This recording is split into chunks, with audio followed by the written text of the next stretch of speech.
Hey, all right, boys. Baby Guinness it. Oh, is he all right? Right, Brian. He's had a bit of everyone. He's already a bit gone. It's 9:30 in the morning, mate. Relative Yeah, time. but it's Galway time. yeah. But it's the anniversary, isn't it, of the so God knows. Oh, I can't do that on the BBC.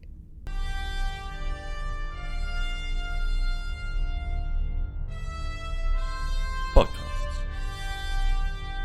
A Frontier.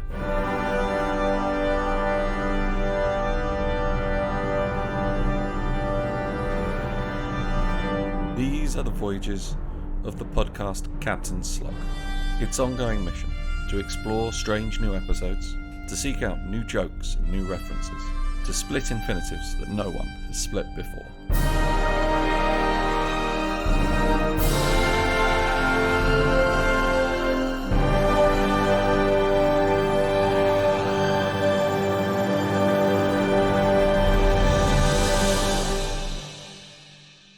Captain Slog, Stardate 59. These are the continued voyages of me, Eddie Edwards, and Mark, whatever surname he wants to go by, as we track our way through all of Star Trek. How you doing, Mark? How you been? Eddie, it's not unfair to say today is the day I understand football. Today is the day I get it. Right, okay. So I'm a big bandwagoner, right? Like, I'll say that about myself. I take no. I don't think it's embarrassing. I love pop culture. I think it's important. I like when things in pop culture are relevant. I get behind it. And I was never a big football guy. I'm 34 years old. My family are very big into football. I'm from Glasgow. Glasgow has a big football culture because it has a derby, Celtic and Rangers, which comes down to more than football. There's like religion and stuff in it. I was never a big part of that. I never really understood it. I always thought it was a bit dumb. Yeah, calling the Glasgow football scene a rivalry is a bit like describing the Middle East as a bit of a mess.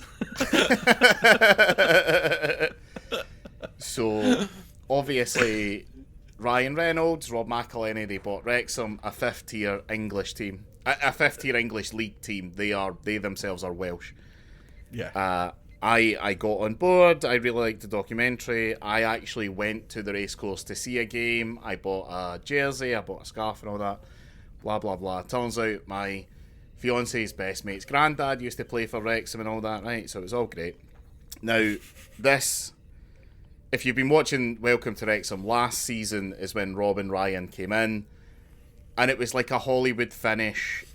And spoilers, in that they got to the end of the season, they came up from like 13th to 2nd, but in that league only the first team goes up, so they had to go into the playoffs, and they lost in the playoffs, so they had to stay in the league.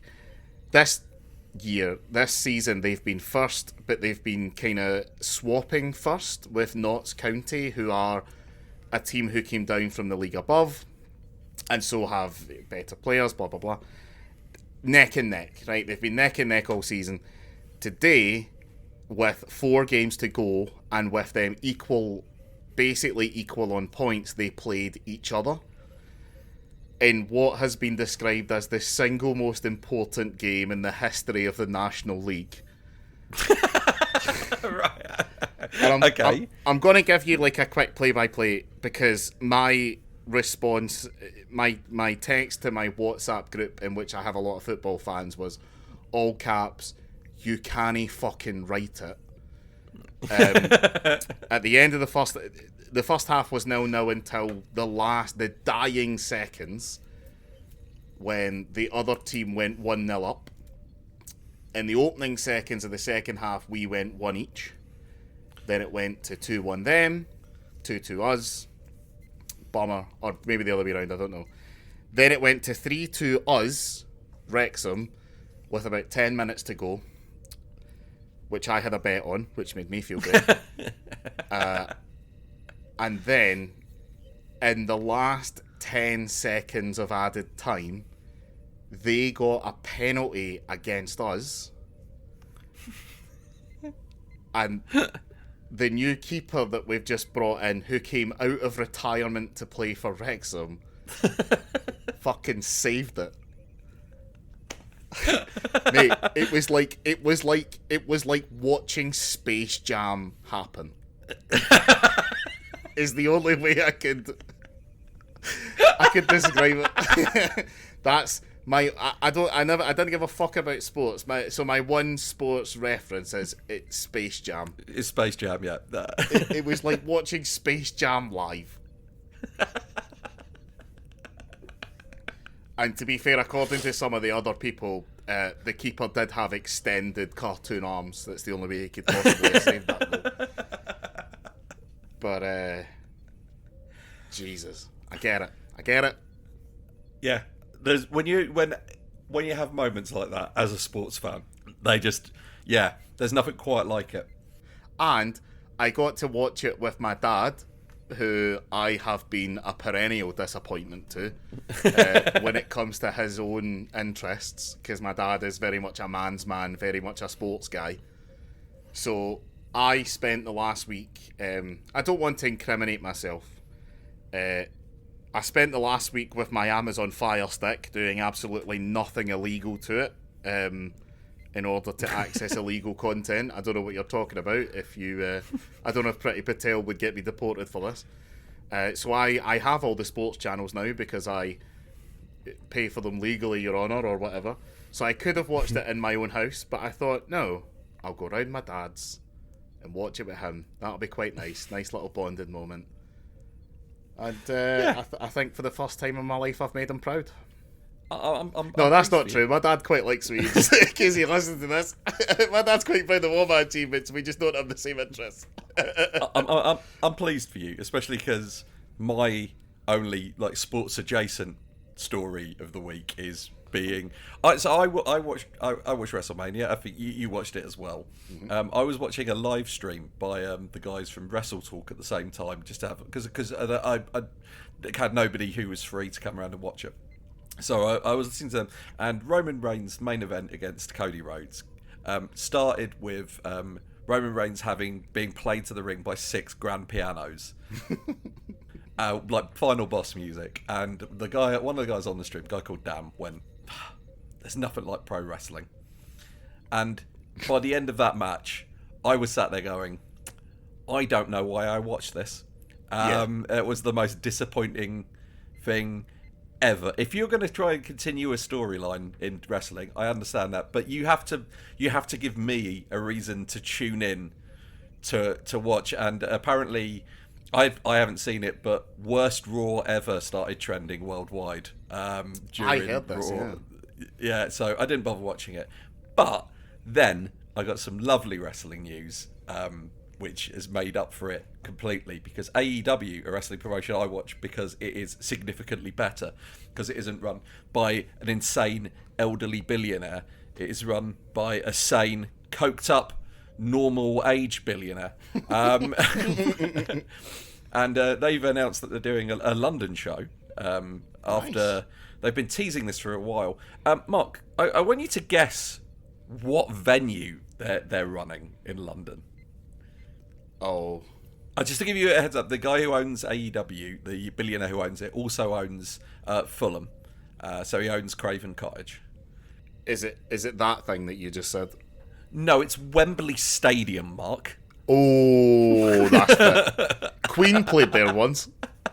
Yeah. Well, a different stadium. But yeah, on the same... Yes. Yeah. I don't know how... Either they fill it and it's the most amazing thing in the world, or they don't fill it and it's a hilarious failure. But either way, I'm going to be there. When is it? I'll come. Get me a ticket and I'll come. I'll pay for it. Right. Yeah. Yeah, I'll be there. I'll let you know. Tickets go on sale next month sometime, so I'll let you know. But you buy them, because I don't want to go and not be sat next to you. No, it's gonna come down to seeing how many tickets I'm allowed to buy. It's gonna be a big, and also what are the cheapest seats available because I'm well up for buying the tickets right at the back on the grounds that if they don't fill it up, they'll probably move us down closer to the front on the grounds that they don't want it to look shit on TV. So I'm very much a casual wrestling fan. Like most years, I'll watch the Rumble because I really like the specific Royal Rumble match. I think the Royal Rumble match is kind of a microcosm of the entirety of the WWE, or macro, whatever the phrase is, right? Yeah. The people who speak Latin are going to be furious who listen to this podcast. But I'll watch the Rumble, and then I'll kind of try and keep up a little bit, and then I'll watch WrestleMania. And that's basically what I did this year. But this year, I was going to watch it alone until my brother texted me earlier and said, you know, what are you up to tonight? I said, I'm going to get a few tins in and watch WrestleMania, so he came round. And my brother is like not a wrestling fan by any stretch of the imagination. However, I think that his being there kind of taught me everything that I love about wrestling, which is that Logan Paul had a match against Seth Rollins, and everyone hates Logan Paul. So he was super invested, and it's fun to watch someone else who's super invested, because Logan Paul, cunt, but incredible wrestler. I know, it's so annoying. Undeniably amazing. He wrestled Roman Reigns in Saudi Arabia, and at one point he did a moonsault off the turnbuckle to hit Roman Reigns through a table whilst he was filming it on his phone, shouting, "I'm going to make you go viral, Roman." And then they uploaded the footage, and he managed to film the whole thing. It's incredible. I make this clear. I hate Logan Paul as a person. As a wrestling talent, he is undeniably phenomenal. And as a wrestling fan, you have no idea how annoying that is. So this was the thing, right? Because Laura, my fiancée, she stayed up to watch, as if I need to explain that. She's the only person who listens to this. So she watched the Rumble match, the men's Rumble match with me. And when Logan Paul came in, she was like, "Ugh, fuck this guy." But then he was great. So when Steven came round to watch the wrestling, she stayed up for the John Cena match because she likes Cena. And then it was like, Logan Paul comes up later, and Steven was like, "Logan Paul." And before I could say it, Laura turned around and went, "Yeah, but he's amazing."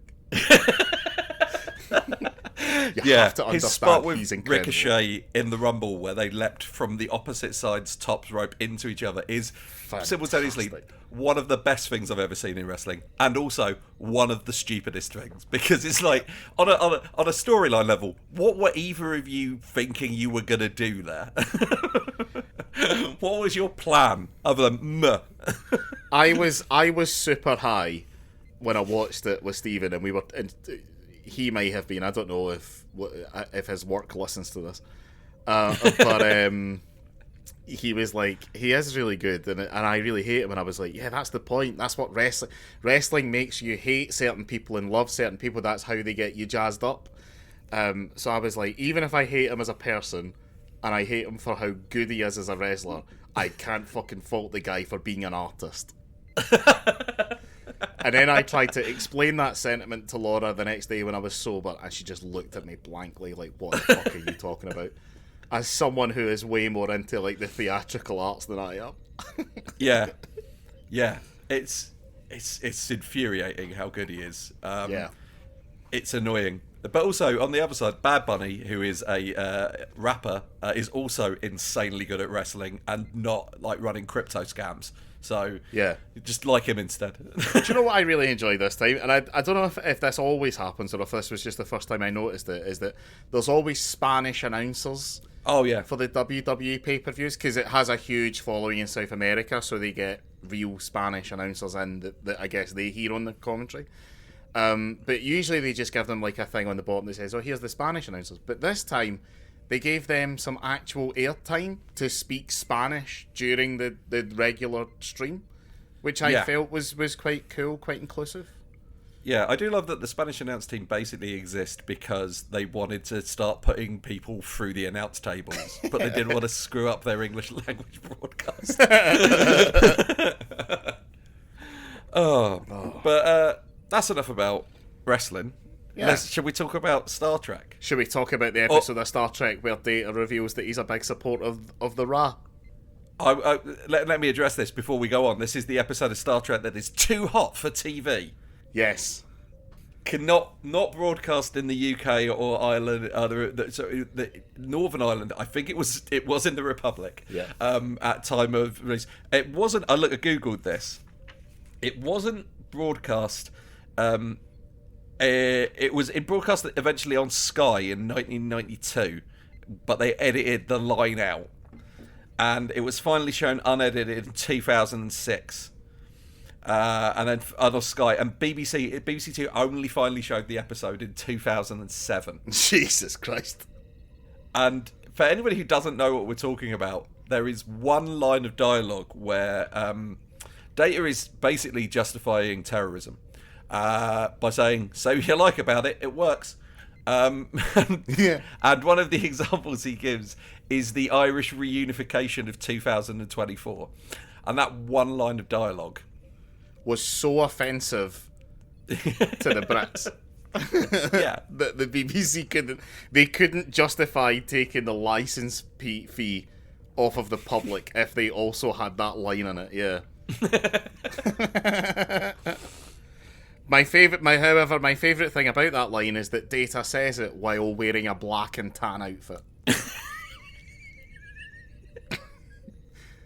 Credit to Laura for that joke. when that line came up, and then I remembered that this was the episode that was like banned, and given the ongoing lore of our podcast, I was delighted. I don't know what it was. We got about 3 minutes into it before I vaguely recalled the name of the title of the episode, turned around to Laura and said, oh, "This is the episode where Data says up the rat."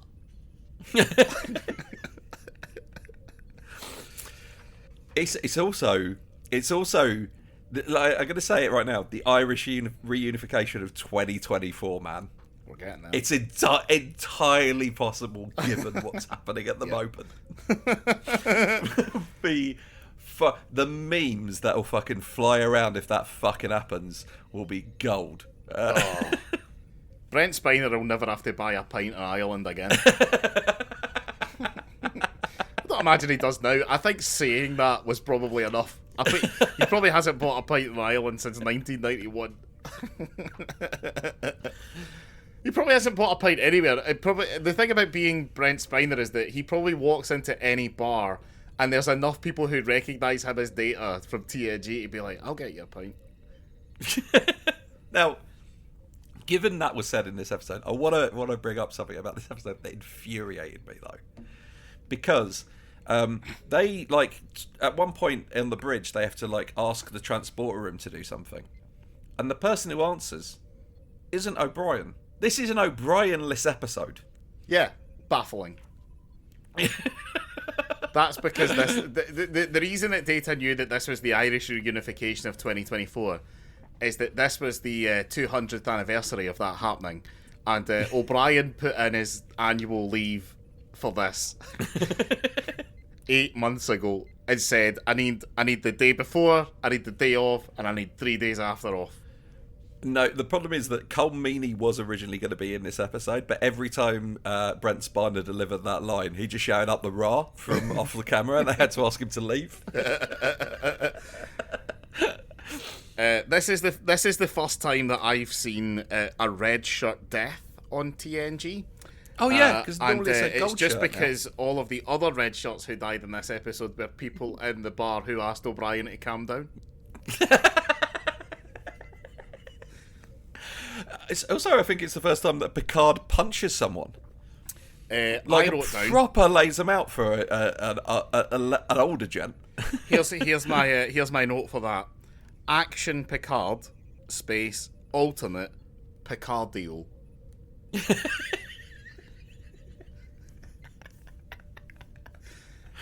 Again, I think credit to Laura on that one. Is that his series of fitness DVDs?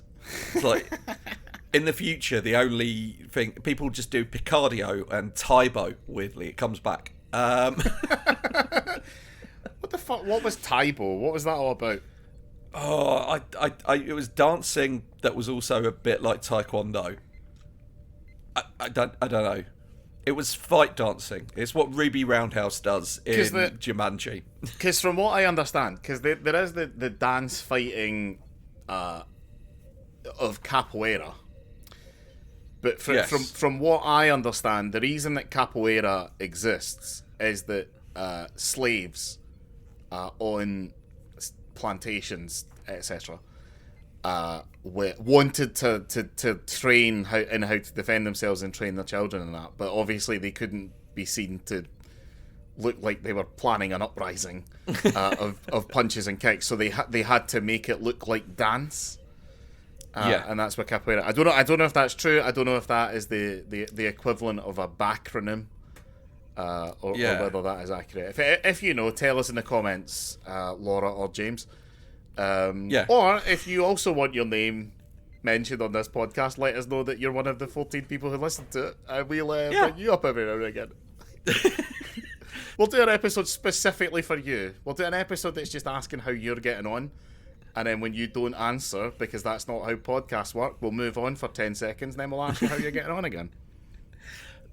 Given the rate of growth this podcast listenership has gone under, there will be a point in the future where we can't mention every listener by name, but that will be some point around Deep Space Nine. I was saying to Stephen earlier, I went, I'm recording with Eddie later, and he went, how's that going? And I said, well, I think that Eddie has high hopes for it taking off and being really big, but to be honest, I just treat it as being able to hang out with Eddie for an hour every week, so both of us are pretty happy. Yeah. I'm using this to learn the skills that I might one day use on a successful project.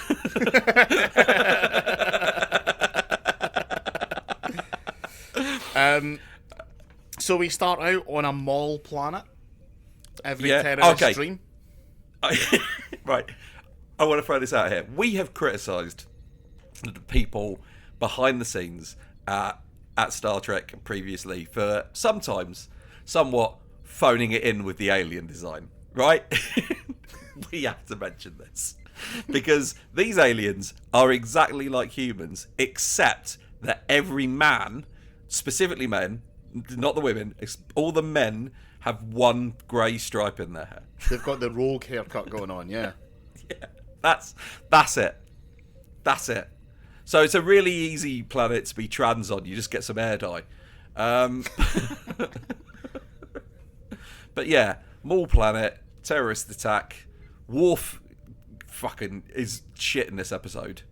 And Bev is... Oh, I looked up Beverly's rank because of this. Yes. She is a commander. She is the same rank as Riker.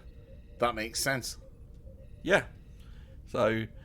And I like that she rushes to help people, and Picard's like, well, we can just beam you up.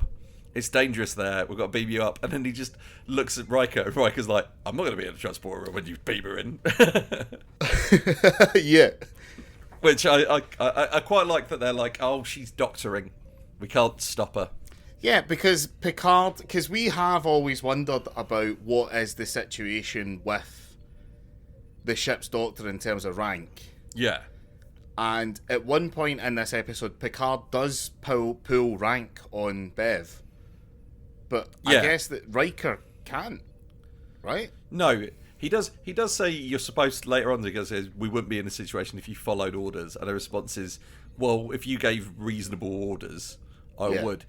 Which is by the way, it seems ludicrous, but is the actual system that we have on Earth now. Yeah. Because you're not allowed to say I was just following orders in defence for a war crime. Well, do you? I mean, you must know the story of where that comes from, which was I think it was the Soviet Union, and it came down to one bloke, and it was the bloke who was like, if you've seen movies about nuclear bombs, there's always like two blokes that turn the keys at the same time and then press the button. And at one point, I think in the 80s or maybe the early 90s, the Soviet Union got a warning that the US were firing nuclear weapons at them. And it came down to, obviously went to the highest command, and then they were all like, right, well, we've got to retaliate, you've got to do it, you've got to press the button. And this one dude was like, I don't feel like this is right. There's something wrong here. I just don't. I get bad vibes. So he refused to do it, and literally has saved the humanity from a nuclear winter. Like that one guy going, I've got bad feeling about this. Yeah, I think it was specifically he sort of his feeling was this has come out of nowhere, and you would figure there might have been some mounting tensions, which there very much wasn't at that period. There was kind of like an easing off of tensions. But yeah, that one guy, I can't remember his name, but he's the only reason that we are all alive. So they changed that. Like, I don't know if it was the UN or Russia or just all the armies, but they said that no, you can't be faulted for not following an unreasonable order. The world order. Yeah, yeah. Yeah, but so she gets like kidnapped away, and then it's basically the whole episode is one man's terrorist is another man's freedom fighter, and then there's a woman who's like the leader of the forces who are against the terrorists, and the more she talks, the more she is a fascist. Sort of by accident. Yeah, and it is that thing of she. But I guess it's also that thing of, she is a bit fascist, but they do seem to have order, and they seem to be able to go to the mall whenever they want. But also she's arresting kids, like, and I like going to the mall when there's no kids, but I'd rather that it was just because it was a weekday rather than because all the kids were in jail. It's a real intellectual, balance. Like, don't get me wrong, if the only way that I can go shopping without any kids is because all the kids are in jail, maybe at that point I'll vote for it. But if there's any alternative, then no. What I love about Star Trek is it will sometimes take like a complicated issue and like introduce the idea that there's more nuance to it. And how it's chosen to do that in this episode is it takes who should historically be the good guys and makes them go like full fascist, and then to like balance it out on the other side, the terrorists / freedom fighters are like go full Al Qaeda. Like there's no, like they don't like maybe there's someone in the middle because no, they're both extreme. Whoa, don't trust that. Yeah, and that's what made me write down this question in my notes. Eddie Daniel Edwards, on the record, which terrorist groups do you think were correct? I've got a lot of time for ETA, the Basque separatists. You go on. You do you. All I'm saying is, there's a lot of people who work at the 9/11 Memorial Museum who wouldn't have a job were it not for Al Qaeda. Look, I'm just going to say Pete Davidson wouldn't have some of his best material if it wasn't for 9/11. So, I went to about a year ago. I went to New York. No, it must be about 2 years ago now. I went to New York for work, and I went there without my fiance. So I spent like about a week there, right? And I was going around. I was recording things, and our tradition is that we buy the worst fridge magnet that we can find. Right. And this time, I was I didn't mean so that was my goal. But this time I didn't mean to do this. But I went down to I was going to look at the Ghostbusters movie locations. So I went down to the museum from Ghostbusters 2.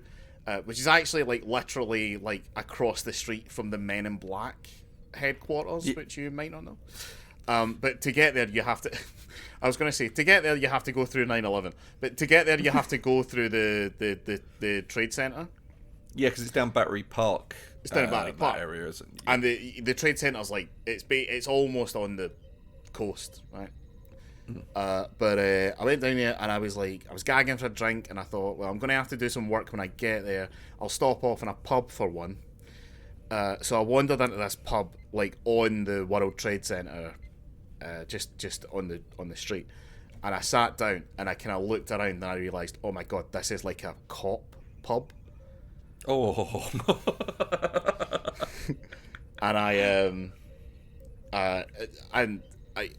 I'm going to preface this by saying that if you're in New York, and I absolutely mean no offense to you, I legitimately consider like New York like a spiritual home, like right, like I love New York. I love it like you would not believe. But I looked around and I was like, this is fucking weird.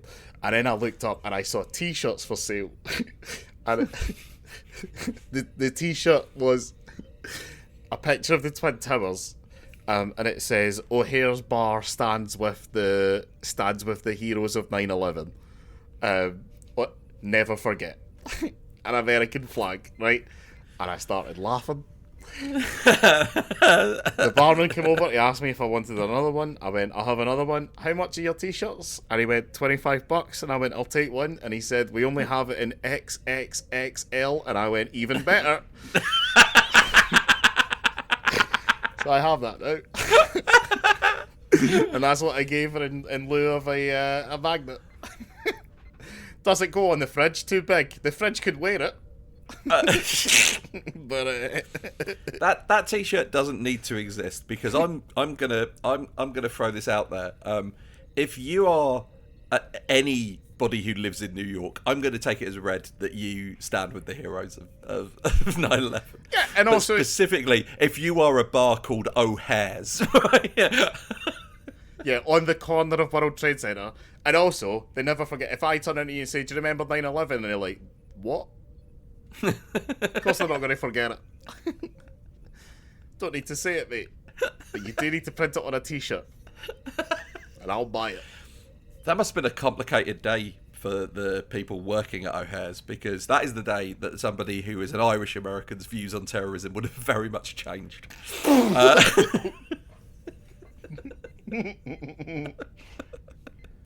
But Commander Data, what does he have to say about this?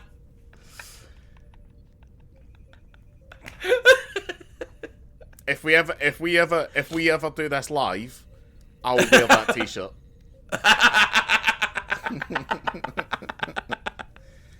If for some reason this takes off because you commit a crime and then this gets famous and I have to bring in a new host, I'll wear that T-shirt on the live show.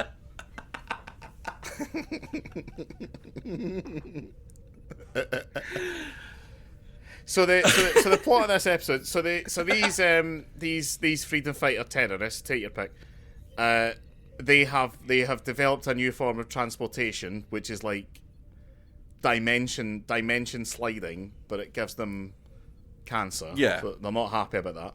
So they kidnap Bev to help them solve that problem. Yeah, and her cure is just don't do it. Yeah, they're like, well, unfortunately, there are no doors to our secret underground base, so we have to.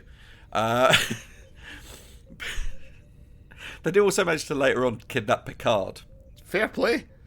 Yeah, fair play. And they almost blow up the Enterprise. Right, I was going to bring this up because they beam in. Well, they don't beam in; they dimension slide in. Yeah, and they stick a bomb to it, to the warp core, and then Geordie takes the bomb off and puts his comm badge on it, because they can't just beam the explosive off for some reason. And he says, beam my comm badge out, beam me out of the ship. Is that the first time that's been done?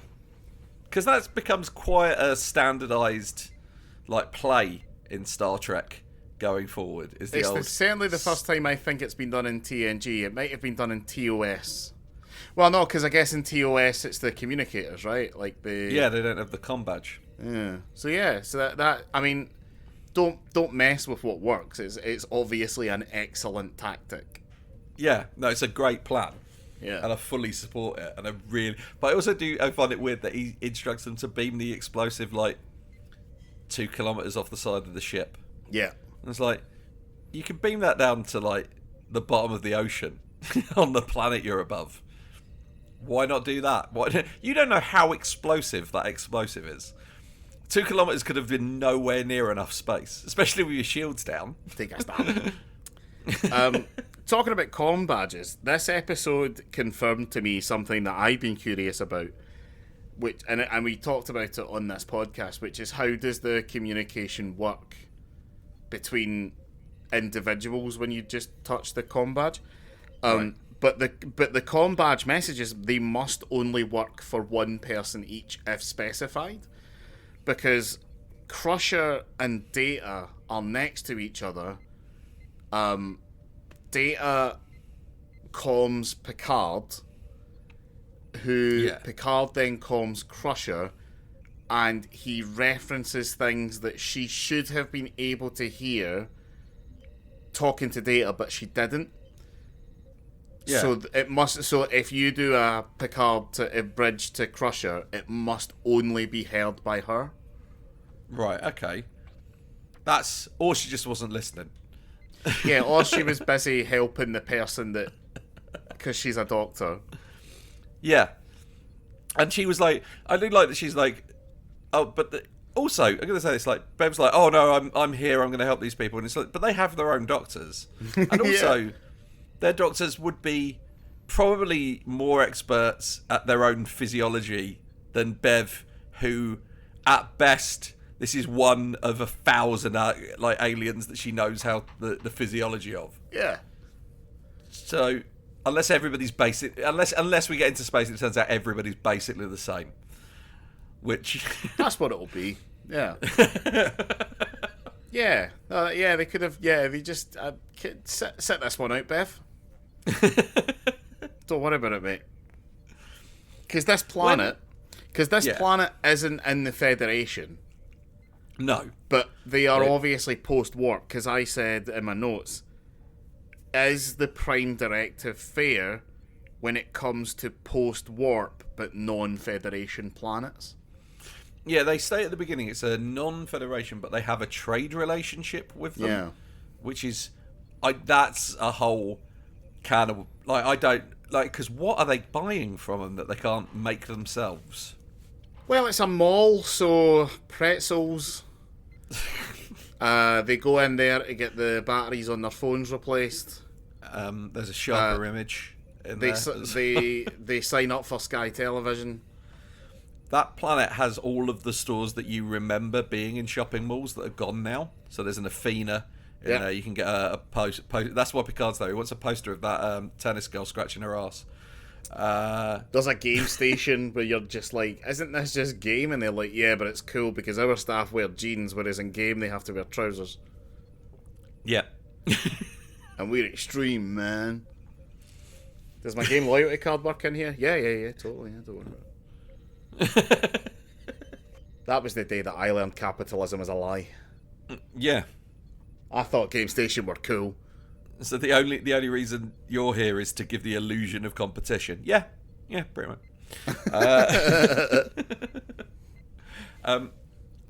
So they their relationship with these people that they trade with, they give them medical supplies, and the rebels, terrorists, whatever you want to call them, they are fighting a war, and the reason given is that 60 years ago they denied them their independence. Yeah.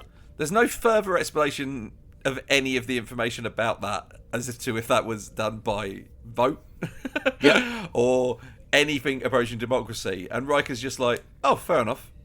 And he just, I don't know if this is a planet that the Federation should necessarily be doing business with. All I can assume is they're having this trade relationship helps keep the whole area stable. Right, so even though they might not be doing the right thing, you have a good relationship with them, and not such a good relationship with the Palestinians. Sorry, with the freedom fighters. They seem very, to me, the freedom fighters seem very Quebecian. Right. Okay. And as a yes voting, independence supporting, card carrying member of the SNP, Scottish man. It probably is quite ironic for me to say that the people of Quebec should probably just chill the fuck out a bit. Isn't Quebec like one of the middle bits of Canada as well? It's like they don't have the coast. I think it's on the top right. Is it? Yeah. I don't think they've got enough going on. All to I know support is they themselves. speak French, but not in a sexy accent. So what's the fucking point? French exists to be said sexily. It's not a real language. Everything I know about Quebec comes from one episode of a documentary, a series on Netflix about weird financial things that have happened around the world, and that is that Quebec on one occasion was the victim of the Great Maple Syrup Heist. And it's basically so the Quebec government buy all of the maple syrup and then they sell it off, sort of like OPEC do with the oil, but with maple syrup, so it's inherently funnier, right? And then there is a bunch of Quebecian maple syrup farmers decided they didn't like this, so what they did is they got somebody working on the inside and they were draining all the barrels and selling illegal maple syrup off outside the Quebec borders. And yeah, it's as dumb as it sounds, and it's kind of wonderful. Everything I know about Quebec comes from one line in Die Hard. When they're calling up Ronnie Cox. Is it Ronnie? No, it's not Ronnie Cox. It's the principal from the Breakfast Club, and Hans Gruber's telling him about all the terrorist groups that he wants, like the Provos. And one of them is Liberté de Quebec, and that's exactly how Alan Rickman says it, and that's everything I know about Quebec. I love the implication there that there are Quebecois or Quebecian freedom fighters currently in jail in Canada for their cause, and what were they arrested for? When was there a fucking terrorist attack in fucking Quebec? Yeah, because if the current situation in the United Kingdom, if you're not aware, is that some of Scotland, I would hesitate to say half, I say most of Scotland wants there to be another independence referendum to kind of put it to bed after Brexit, because even some of the anti-independence people feel a bit cheated that we were promised one thing and then kind of Brexit immediately happened, and we feel like that was kind of bad news. The majority of people in Scotland support another referendum. Whether they support yes or no it changes on the week.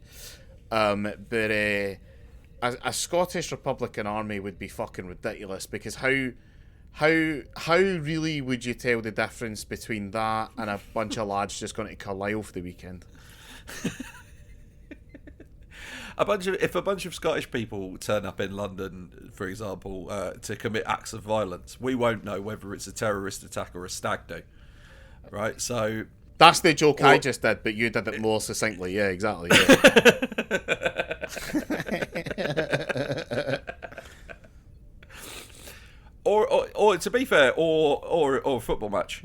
There are people in Scotland whose lawns still have grass from Wembley from last time we played an international game down there. There is apparently, I don't know if this is an urban myth, but the new Wembley was built almost exclusively by Scottish contractors.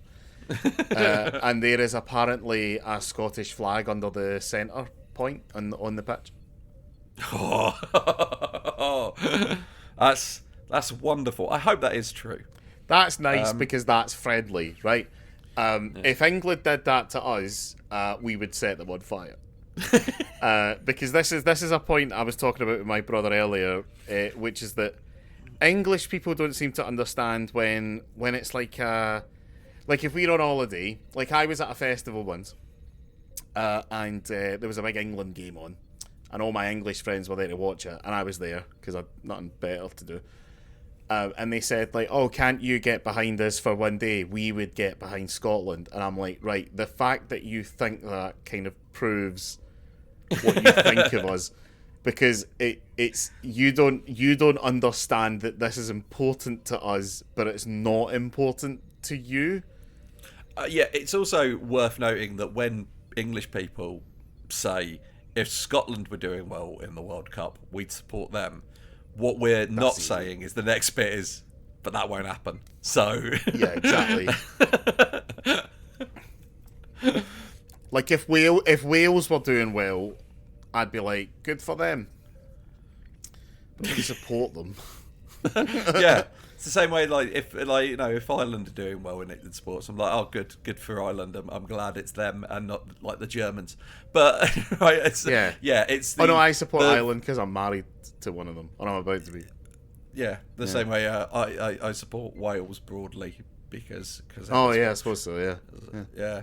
But yeah, but anybody who if you're English and you don't understand why Scottish people don't support you, imagine if Al Qaeda were doing well. I was going to say, imagine like somehow Britain, if England was part of the German Empire and Germany were doing well in the football, and they turned around to us and goes, "Why can't you just get behind us, lads? We'd do it if you were doing well." Yeah, you know the way that like if you fail to understand that concept as an English person, imagine you were part of a union, right? And say Germany was demonstrably the biggest part of it, and everyone else was like, "Don't worry about it. If you were doing well, we would support you." Imagine you made a stupid fucking decision just because you thought Germany was more in charge than you were.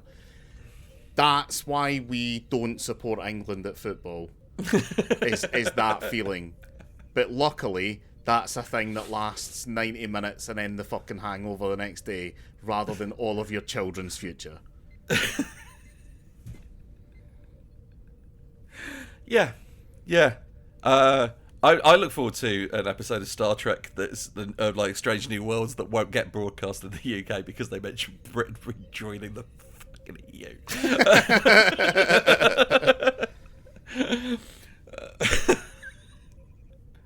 Oh, Jesus. It's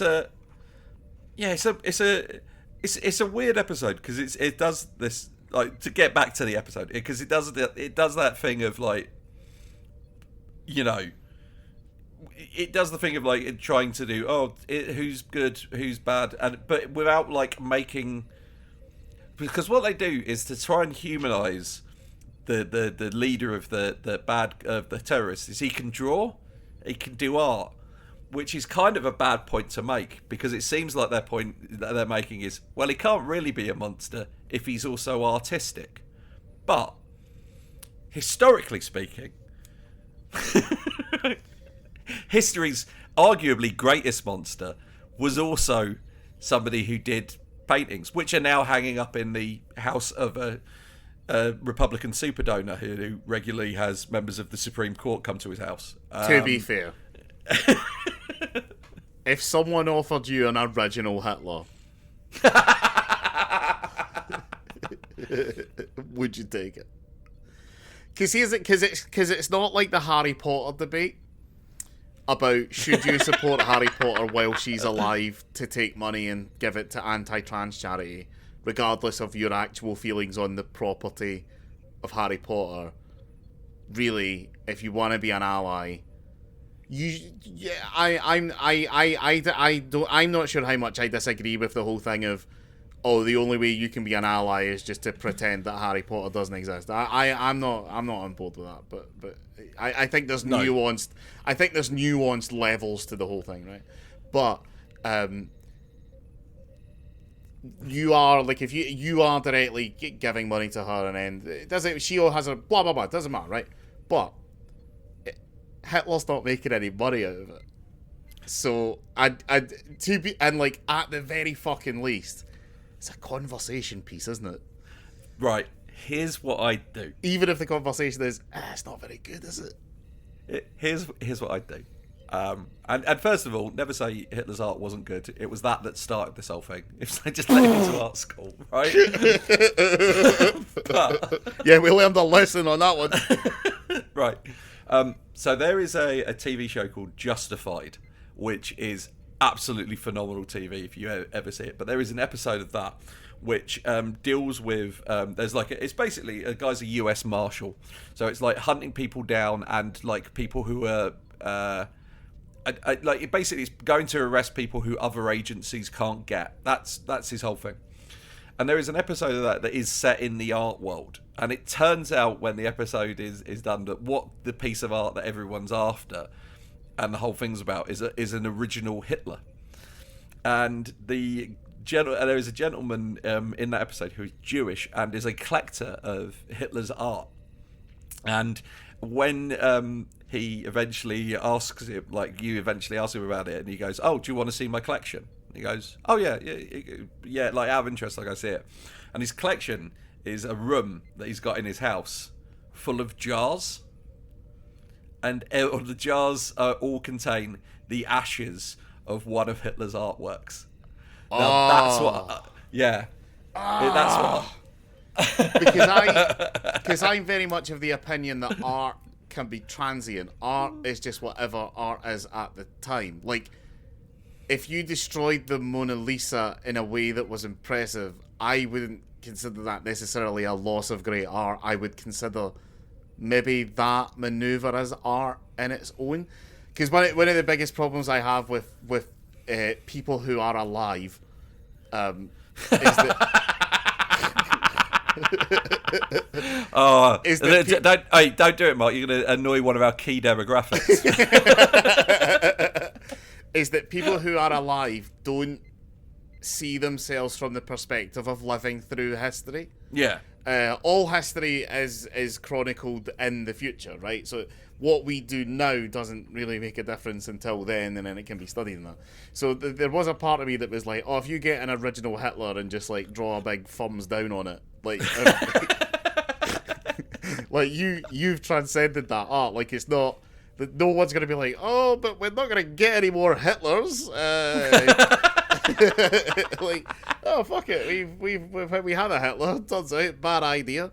And now I've made my point. Fuck it, I feel like I've made my point very clear with the Simpsons hand thumbs down that I've drawn on it in permanent marker. But yeah, no, that's good. I like that quite a bit. Yeah, burn them. Yeah, that's cool. Yeah, because then the ashes themselves are art. Yeah, jar full of ashes. Put a little date on it, and then somebody goes like the date and the title of the piece, and somebody goes, they go, "Oh, what's that?" I go, "Oh, it's the original Adolf Hitler painting." And why has it been burned? Because I'm not a fucking sociopath. Yeah, because I'll tell you, I've burned it because I think that burning it would have annoyed Hitler. Yeah, because at the end of the day, I mean, I say the Mona Lisa, but like the Mona Lisa's good. If you go online and look at Hitler's paintings, I don't care how much of a neo-Nazi you are. Your interpretation of them is going to be, okay. There's a reason when after he was like stopped going to art school, as if I understand it, he didn't even carry on painting much as a hobby. He had other things on. Here's what I think of the quality of Hitler's paintings, right? If Hitler wasn't Hitler, and his paintings sold well enough to be hung on hotel walls, that's the hotel wall. I wouldn't book into it specifically to commit suicide, but I could be convinced when I was there. Because I'd look at it and I'd be like, is this it? Is this the best that humans are ever going to be? The worrying thing is in that timeline, right? In that timeline, you'd be looking at the art and just be going, is this the best this man could do with his life? Not knowing that the answer was resoundingly yes. Yeah, the alternative, it's difficult. Like, the alternative is what I'm saying is, what if Hitler was a very popular but very bad artist? Yeah. And somebody used a time machine to stop him from getting into art school because they didn't like looking at his pictures. And then gets back and is like, oh, what have I done? I don't think this is a controversial statement, Eddie, but I think that over time, Hitler could have killed more people with his mediocre art than he did during the Holocaust. If he'd averaged them out. And if he just, like, today with the Wrexham game, I had a bet on for 3-2, and it got to that point at the end, and I would have won £95 if I'd stuck the game, but there was 10 minutes to go, so I decided to cash out and get 55, and you know, that's a lot like Hitler. It's a lot like Hitler. It's a lot like what Hitler did. Fast, burned fast. How did we get onto the subject of Hitler's art career again? Oh, because the guy in this draws. Oh, yeah, draws. Yeah. I also like that the fascist lady in this starts off by telling Riker that she used to be moderate. And then I assume she got cancelled by the left. So she became a fascist. As they tend to do. And then she's all like, oh, I wish I could walk the streets without people trying to kill me. And it's like, well, you can at home. You're here. Oh. With your shitty opinions. Fuck you. But yeah, good episode of Star Trek. Great that episode. you probably haven't seen because it didn't get broadcast here for ages. Yeah. If you want to see, because the problem is now, Mark, that Star Trek these days is too political. Not like it used to be when it was banned from being broadcast in the UK because of political things that it said. I wish they'd gotten Jerry Adams to play the freedom fighter. What, Data? Just for that one scene. Yeah. just that exact line that goes, he's asking him about like these things, and he goes, and the Irish reunification of 2024. But in order to stay in accordance with British television broadcasting rules at the time, they got Brent Spiner to provide the voice. Look it up. God, we should explain that in case there's anyone who doesn't know. The British, you used to not be allowed to have Jerry Adams' real voice on British TV because it was deemed too authoritative. Yes. If you wonder how far Britain has fallen as an empire, in the late 80s and early 90s, they were so terrified of Jerry Adams that they had to overdub him on television. Now, if you're either a young one or an American, Google Jerry Adams and tell me that Mr. Bean-looking motherfucker is the scariest person that you've ever seen. To give you an idea of who Jerry Adams is, if you want an entertaining way, if you watch the Netflix movie The Foreigner starring Jackie Chan, Jerry Adams is the Pierce Brosnan character. Yeah, I think Pierce Brosnan only made that movie because he's annoyed that Jerry Adams hasn't died young enough for Pierce to play him.